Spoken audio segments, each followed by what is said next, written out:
નમસ્કાર દર્શક મિત્રો, હું છું રૂપલ લોણીચિયા. સંપૂર્ણ ન્યૂઝમાં આપનું સ્વાગત છે.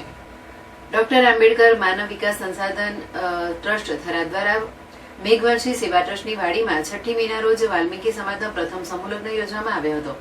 સમૂહ લગ્નમાં કુલ 11 નવદંપતીઓ પ્રભુત્વમાં પગલાં પાડ્યા હતા અને સમૂહ લગ્નમાં અલગ અલગ પ્રકારના દરેક દાતાઓએ સમૂહ લગ્ન સમિતિ તથા ટ્રસ્ટના ટ્રસ્ટીઓ પથુભાઈ નાનજીભાઈ રાઠોડ, સેદાભાઈ વાઘાભાઈ પરમાર ડોડગામ દ્વારા આ સમૂહ લગ્નનું સફળ આયોજન કરાયું હતું.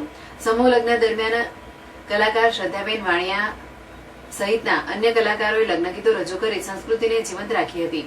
સમૂહ લગ્ન સમિતિ દ્વારા ટ્રસ્ટી સેદાભાઈ અને પથુભાઈ સહિત તમામ દાતાઓનું સન્માન કરાયું હતું અને સરસ આયોજન બદલ પથુભાઈ અને સેદાભાઈએ દરેકનો આભાર માન્યો હતો અને ભવિષ્યમાં આનાથી પણ સારો અને મોટો કાર્યક્રમ યોજાય તેવી વાલ્મીકી સમાજ સમક્ષ વાત મૂકી આશા વ્યક્ત કરી હતી.